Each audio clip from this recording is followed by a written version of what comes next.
That ketchup on your fries? Believe it or not, it used to be sold as medicine. Yep, back in the 1830s, an American doctor named John Cook Bennett claimed tomatoes could cure everything from diarrhea to indigestion. He turned them into tomato pills, essentially a concentrated tomato paste. People actually bought it hoping for a miracle cure. Soon, copycats jumped in, creating their own ketchup remedies. It was a literal food-as-medicine craze. But as the medical claims faded, something amazing happened. Ketchup evolved. Chefs started adding vinegar, sugar, and spices, transforming it into the sweet, tangy condiment we know today. H.J. Heinz popularized the recipe we still love around 1876, making it a kitchen staple, not a pharmacy item. From fake medicine to a global favorite.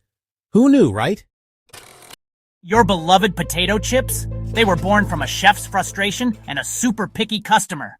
Our story begins in Saratoga Springs, New York in 1853 at a fancy restaurant. Chef George Crum was having a day. A super fussy customer kept sending back his fried potatoes, complaining they were too thick.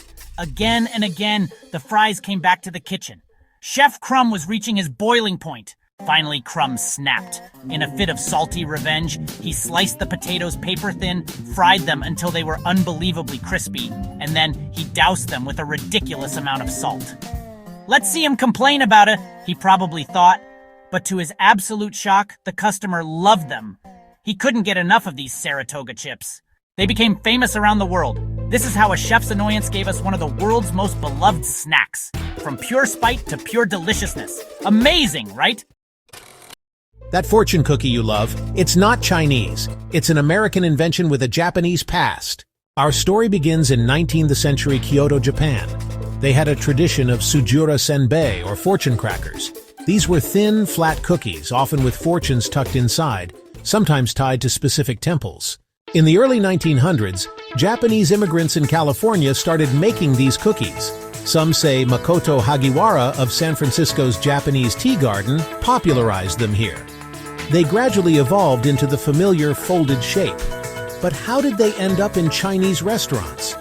After World War II, when many Japanese Americans were interned, Chinese American restaurants took over their production, and the fortune cookie exploded in popularity, becoming a staple. From Japanese tradition to global icon. Amazing, right? That decaf coffee in your mug? It exists because a shipment of beans got accidentally soaked in seawater. Our story begins in the early 1900s with Ludwig Roselius, a German coffee merchant.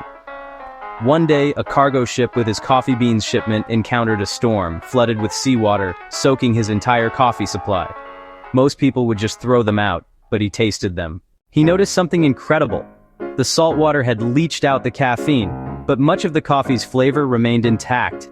This accidental discovery sparked an idea. Could he intentionally remove caffeine from coffee without ruining the taste? He spent years developing a special steaming and solvent process, and in 1906, he launched the world's first commercially decaffeinated coffee. Amazing, right? Like and follow for more unexpected origins.